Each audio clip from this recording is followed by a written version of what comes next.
By the way, this is fucking weird.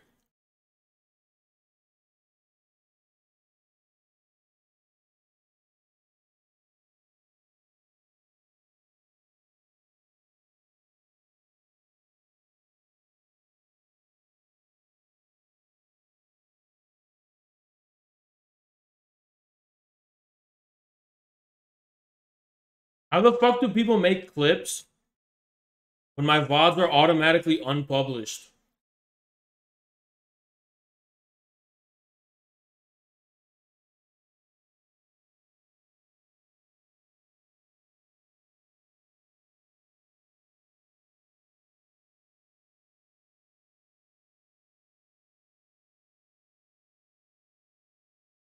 Thank you, Stalinism. Appreciate you. Appreciate you.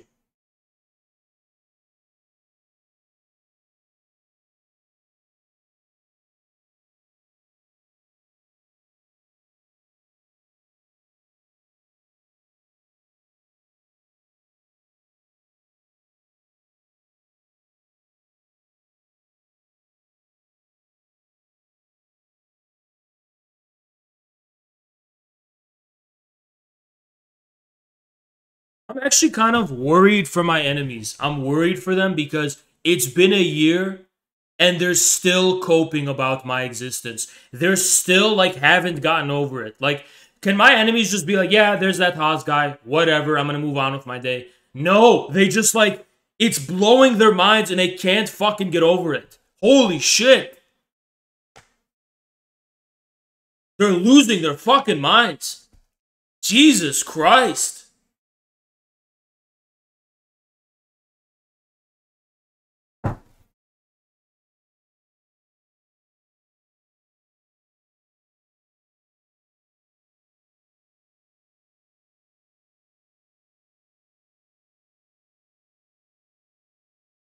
Fucking cuck pussy, bitch.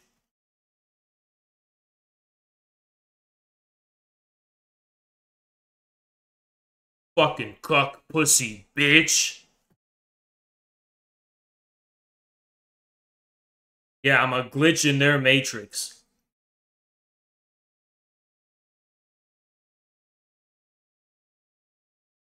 Fucking pussy cuck, bitch.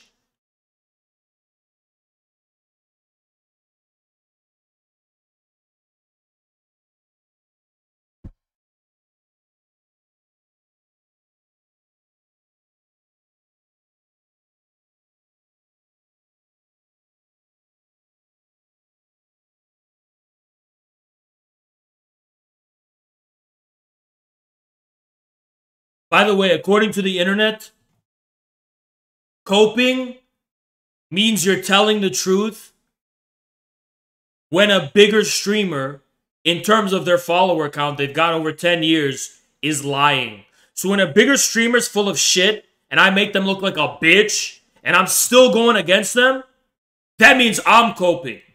Because it couldn't possibly be that despite having more viewers, they are a bitch and they're in the wrong. And they're in the wrong.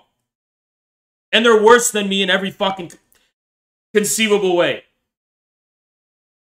Like, for example, and this is literally not even a joke. They are a cuck and I'm not. Go ahead. Explain how it gets any more complicated than that.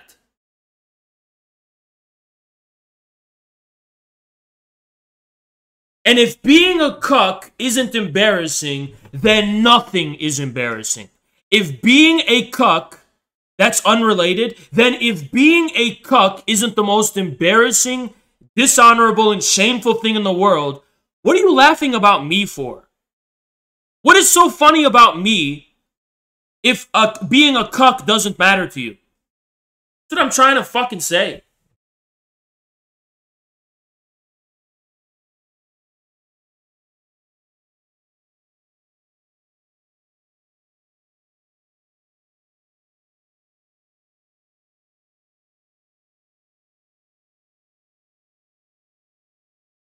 Alright, I want to address my haters again, because I know they're watching right now, and I know you, yeah, you personally, like, you personally,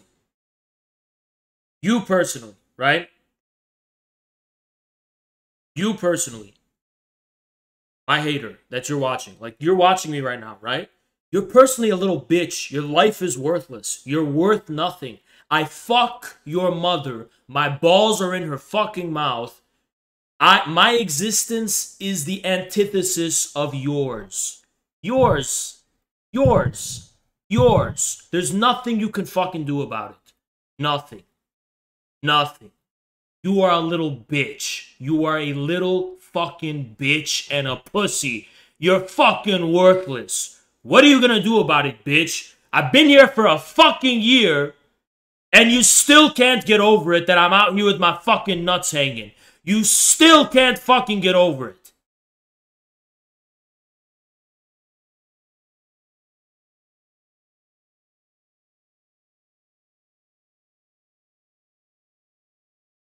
Who's the bitch then? You still can't fucking get over it. You little bitch.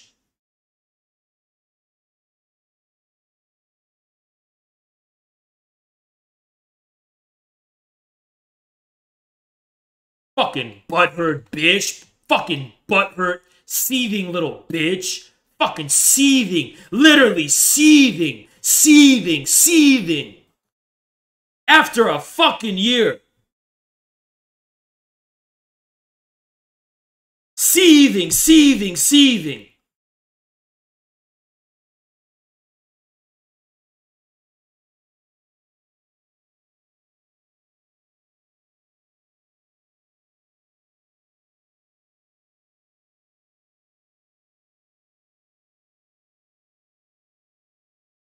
Linux, you specifically are a pussy.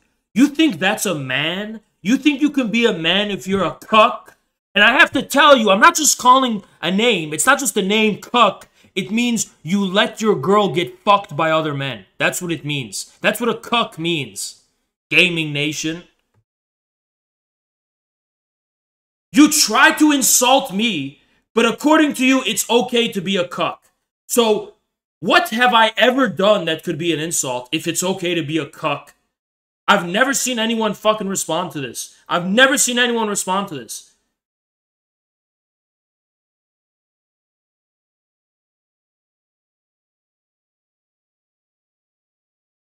I've never seen anyone respond to that. Ever.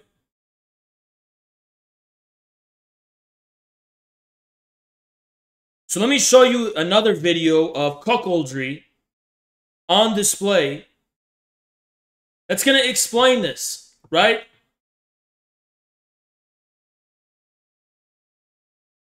Look at this.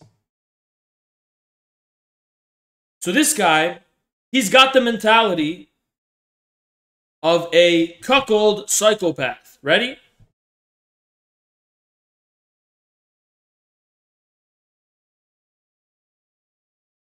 Come on.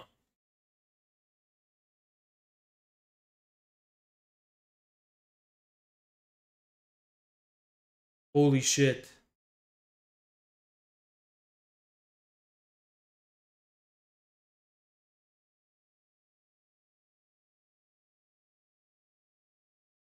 Holy fuck.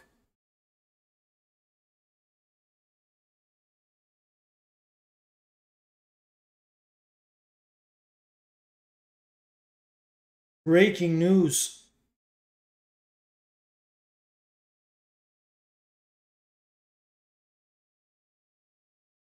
Yo, I gotta make a phone call.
Holy fuck.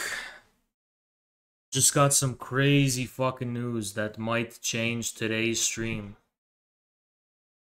Damn. What the fuck is going on? It's pretty crazy. Pretty fucking crazy.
I don't give a fuck about users in show Q after what just fucking happened.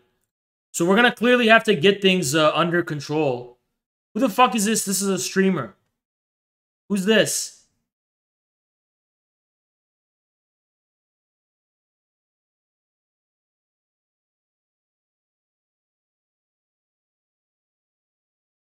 Hold on, let me be safe and like get rid of this fucking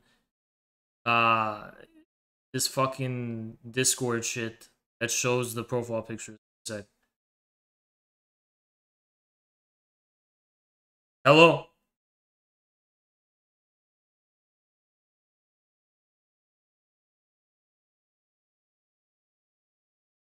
Someone tell hello. Yeah.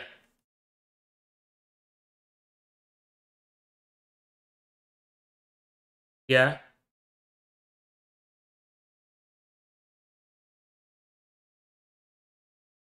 No, not really.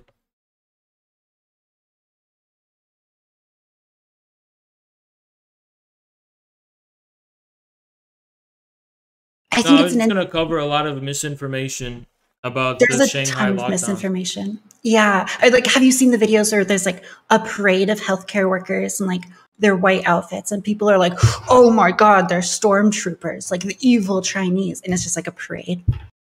Yeah, and I've seen stuff that was from Taiwan that they said was in Shanghai.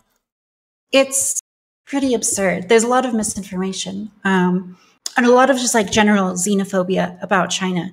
But I think it's a good example of how there's like this sort of prisoner's dilemma with COVID, where China was extremely effective at locking down. And in general, China is like very good at being orderly. And like that's really important for me in my politics, is this axis of like how you can create order in a society. But the problem with like very orderly societies is that sometimes making, striving towards that virtue and that order can be undercut by other cultures. And when you have other countries that just allow COVID to run rampant, really what happens is that like you just get fucked for actually doing the right thing and like locking down and like trying to actually prevent the virus from spreading through your population, as China has been like extremely effective at doing. So I think it's like an unfortunate but like very telling situation where cultures that like are very good at something can sometimes be extremely punished for that. Well, honestly, if this was South Korea or Taiwan, I don't think they would be penalized as much. I think the America and the West tends to go hard on China because the Chinese have sovereignty. Mm-hmm. Yeah, and I think like I read this book a while back I forget who it was. It was by a Chinese general, but like he talks a lot about Chinese foreign policy and how like it's really centered around this idea of like Zhongguo and like the Middle Kingdom, how China doesn't want to like influence other countries necessarily, but they want to retake their place on the world stage as the Middle Kingdom, for which, you know, other countries go to for guidance. But yeah, I think that China is extremely interesting. I think that like you should really look to China as like the preeminent opposition to like modernity and specifically like the liberal democratic order. Yeah, I mean, you know, China used to be the center of the world for most of history, you know, so Yeah. the last, I don't know, 300 years maybe, or 200, depending on how you look at it, is really the exception to the norm. Oh, absolutely. Yeah, the century of sort of humiliation that China's gone through. And so there's like a deep wound in the national pride for, I think, a lot of Chinese people. But, and also there's this identity crisis in China, I think, between these very conservative sort of Confucian values and these more modern communist values. And we've seen like a marriage of this with like socialism or communism with Chinese characteristics. But I don't know, what's your take on that? The Chinese future and this identity crisis between competing value systems. What we're seeing with Russia is a manifestation of the way China's been changing the world under the radar in a kind of like material, not so much political or ideological way. And I really think the source of what we call multipolarity, where different regions are just going to have to coexist and accept the fact that there is no universal world police that can impose its specific values. I think it's a new era of international relations and also world systems, right? Because China's foreign policy is very clearly not based in interfering with the political affairs of other countries. So, as far as competing value systems are concerned, I think it's not just China, it's only two competing value systems, right? It's the Western so-called value system, and then it's the rest of the world, right? Which obviously has differing systems, right? Or value systems, but you know, there is a more ancient way in which people have come like to respect their differences, right? The Silk Road, right, where China was trading with Persia and Turkey. I mean, India, all these people had different, you know, value systems, or Russia at the time, but they found a way to kind of learn from each other and cooperate, and also fuse in a way without annihilating one or the other. I think that's true. I also think that like you have to bear in mind how modern and sort of new these like liberal values really are. If you look at most of human history, you know, the idea that we have this like very, you know, ideologically liberal, ideologically egalitarian system for government is extremely unusual. And so most, you know, ancient nations and states, you know, we're much more, I guess, like reactionary, and we're similar in that way. So I think that like when you look at the modern sort of foreign policy struggles, and especially now, I think it's a struggle between these ancient modes of relating to each other and to state power, you know, and they're fighting against these like this liberal order that is very new and very, you know, in my opinion, it's on shaky ground for sure. Yeah, I mean, you know, as far as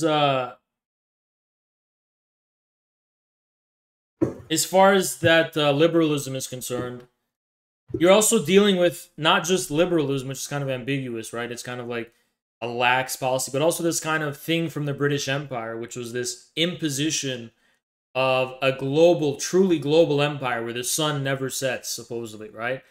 Mm-hmm. And it's just this kind of inability to be reconciled with the fact, not only that there are other value systems, but that every value system is ultimately going to be based in like some material ground that it itself cannot condition, right? And what I mean by that is that with the British Empire comes this idea that you can have a value system that is unconditional. It's not based in civilization and this kind of unwritten agreement between the state and civil society where they come to an understanding that the state can't fully ground its own premises and it has to respect that it arises out of these concrete social bonds that kind of arise organically, right?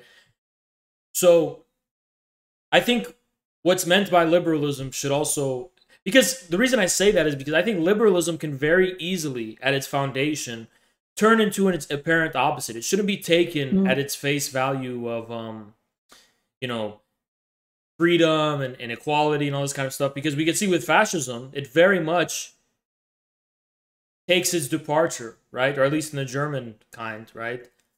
Takes its departure from the same kind of British Empire liberal metaphysics while discarding those. And then today, right, you know, what liberal democracies are increasingly negligent of, you know, the basic liberties of what is considered part of the liberal tradition, freedom of speech and all that kind of stuff. So that also has to, it also be kept in mind that by liberalism, it's not just a set of values, it's a very unique way of establishing a global system of control. Yeah, I mean, I think that's right to an extent. I think you have to contrast like the British way of operating on the global stage with the American. And if you look at Britain's, you know, empire and how it spanned the globe, it engaged in a kind of old world colonialism, which was like incredibly brutal on one hand, and on the other hand, like incredibly effective at spreading its values. But I think this is not necessarily the case with like American foreign policy. And you look at how America has operated in the Middle East, like Afghanistan, and you know, it's just been like a complete disaster. America has not been able to create these liberal democracies that it's wanted to. So I don't know. I think there's like a departure here in how it operates, and like also a sort of fundamental inability to understand the nature of force on the global scale, and also really just like how to relate to people who aren't living like already in liberal societies. Because like winning hearts and minds is something that, you know, works as domestic policy, but doesn't work when you go to Afghanistan. Yeah, the way I see it is that other people, there was a certain point where liberalism, okay, we're entering an illiberal world, and you know, because of the failure of capitalist modernity to like spread to these, you know, pre-modern societies, and otherwise in the form of colonialism, right? So, and then it's paradoxical because if you're colonial, if you're a colonial subject, you can't also be a free, sovereign, liberal society, right? So, yeah, no. But today, I think there's a new kind of special type of colonialism, if you want to call it that, which is brought about by the American internet, right? And a lot of people underestimate this, but not having not only platform sovereignty, but just internet in terms of your internet infrastructure, that level of sovereignty. Because, you know, as they say today, this is what the Pentagon says, the information war is the most important battle space in the 21st century. And there is this new kind of way of sidelining the need to like establish all of these NGOs of civil society, all this bullshit, just by having a country be a part of the American internet, right? In a way, it makes them, in their consciousness, right, ideologically subservient. So I think that's the last breath liberalism has, is through the American internet.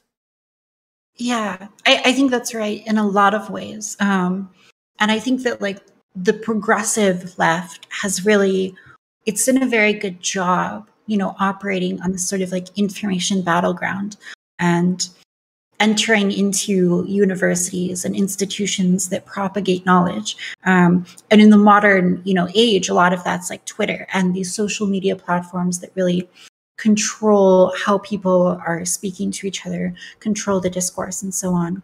And so I think that this like progressive faction has really got a stranglehold on that like way of talking to people, and by extension, like the way of thinking. And so it makes sense that like if you were to export that out elsewhere, what you'd really be doing is like exporting this progressive way of relating to things and politics. Yeah, that's a good point. But yeah, on that note, I gotta go though. I got a lot of stuff to cover. But yeah, thanks. Goodbye, Haz. Bye.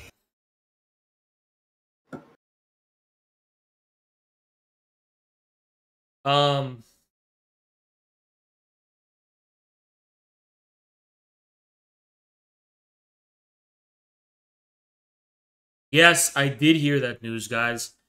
And he told me to. I wasn't on the phone with him. Obviously, I was on the phone with someone else who told me this. Right, I was on the phone with Samira who told me this. But he did text me and say long ago, let's say, that he didn't want to share the news yet. But he did say it's fine now. So yeah, the news is that breaking news that I wanted to, that shocked me was that Jackson has actually gotten banned from Twitch. But I will tell you a very strange detail. And it's an indefinite ban. He posted it on Twitter as well. It's a it's kind of difficult to know what it was for though. And I'll tell you why.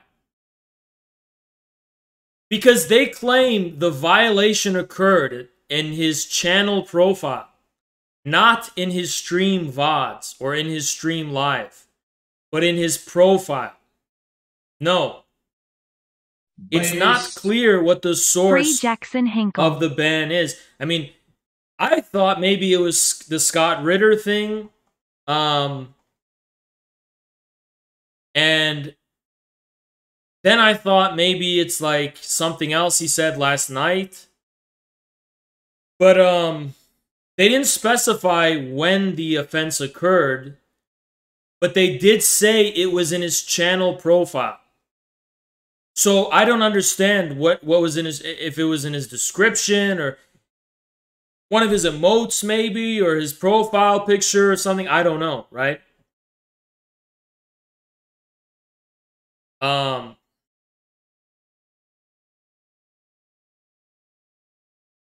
So yeah.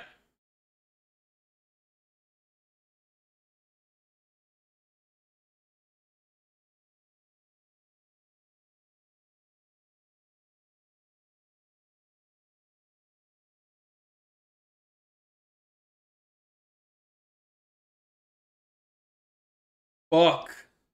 Why is there just this negativity? You know, yesterday was, or the day before yesterday, so positive, and all this negativity now.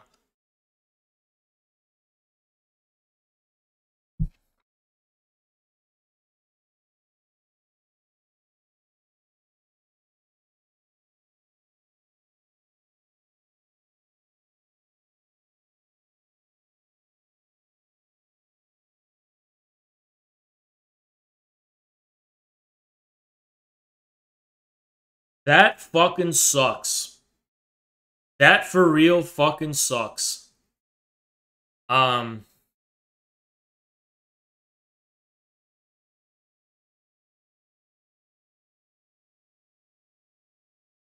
Holy shit. That means the podcast is fucked. Or is it? Or is it? Or is it? Because that is, you know, kind of a game changer. Okay? That's kind of a game changer. You know, there's actually, we could still do the podcast. I just couldn't stream it myself on my channel, but I can appear on it.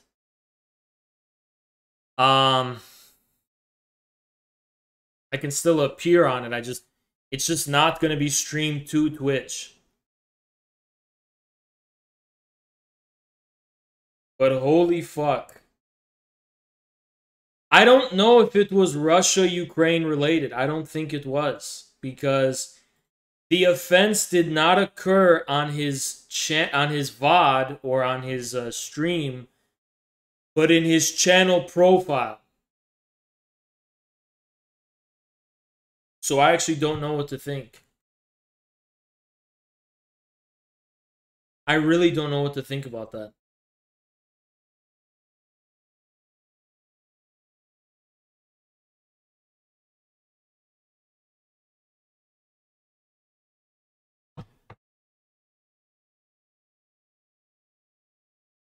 Think they made it up?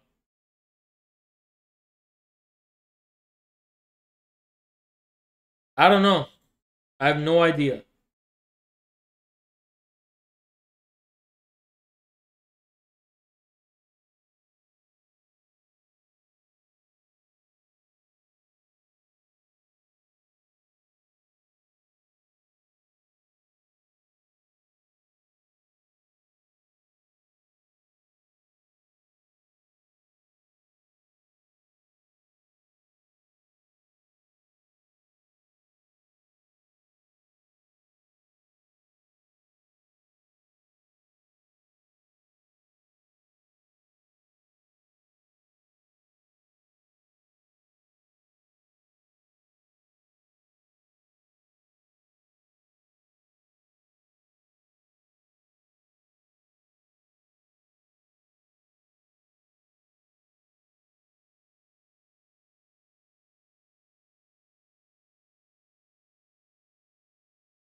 By the way, who was that person I had on? Was that a Destiny person?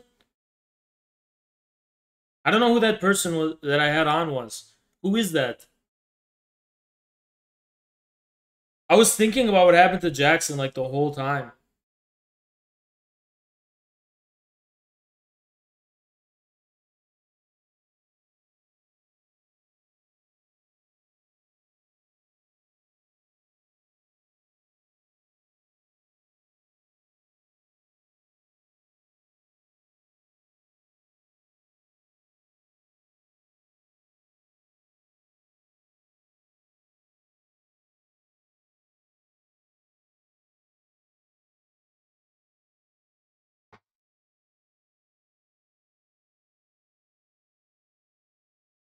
I'm not going to anyone's Twitter.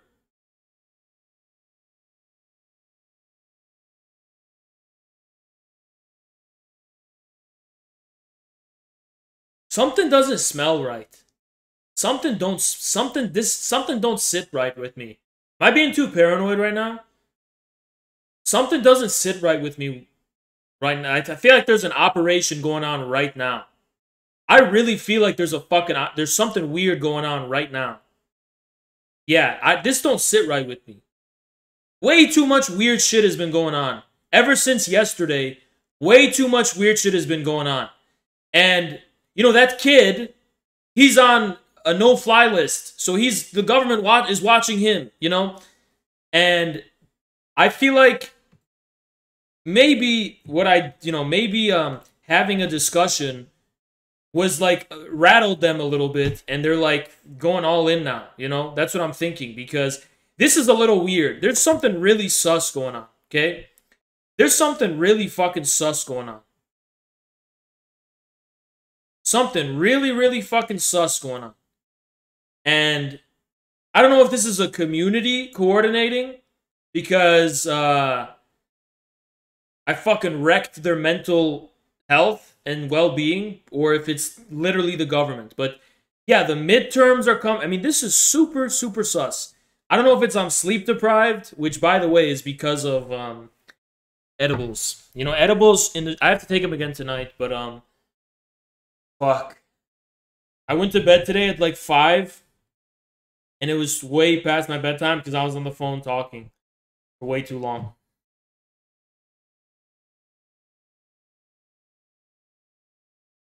Again, it was on his profile, right? It was on his profile. Yeah, Chulo, that's actually true.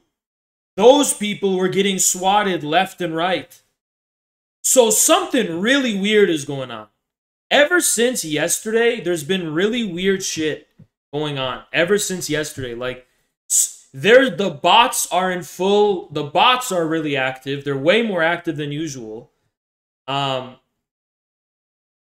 the bots are more active than usual now. Yeah.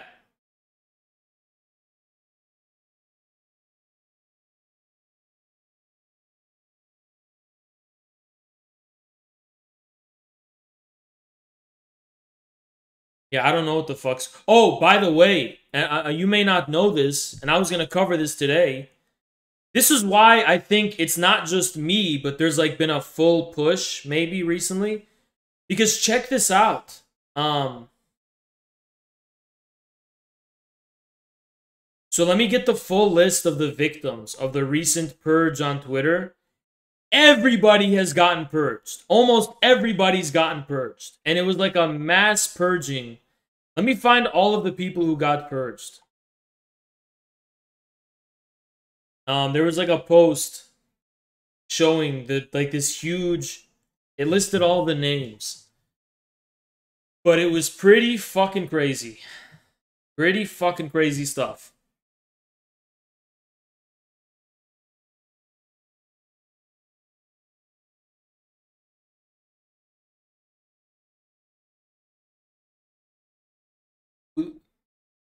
Where's the post that shows everyone who got purged? Did I not like it? Okay, well.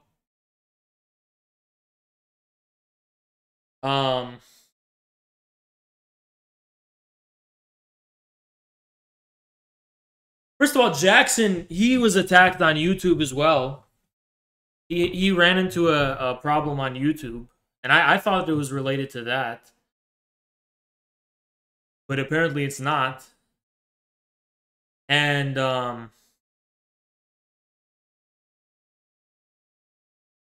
yeah, as soon as Elon Musk, he gets all this influence for freedom of speech, I wasn't really trusting it a whole lot because all of the accounts that were reporting the news on Russia have gotten banned. So the Russians with attitude account got banned. Remember this guy? This is Pepe Escobar. And Pepe Escobar also got banned. Yep. Russia's with attitude got banned.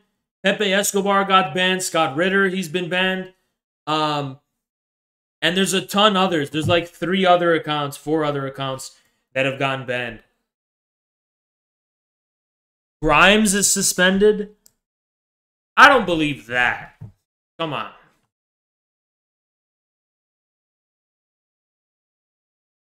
No, she's not banned. Get the fuck out of here. She's not banned.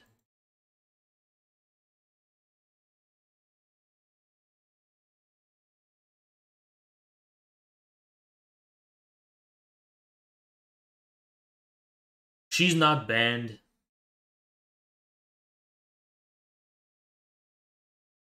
Pretty weird.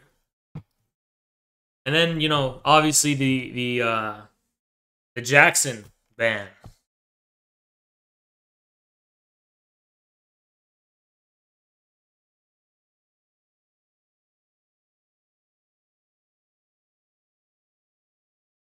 Based. We really have to get into the habit of using the Telegram and IG site. Oh, I know. I know.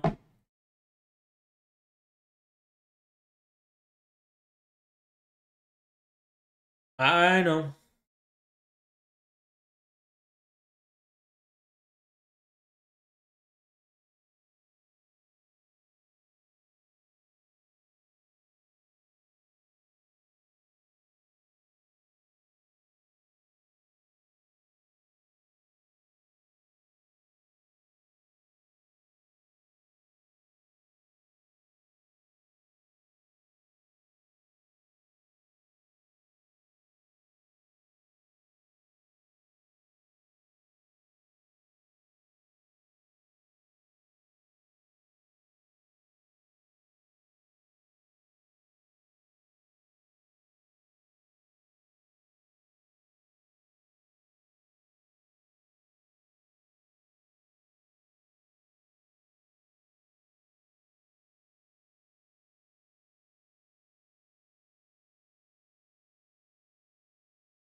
No fucking way.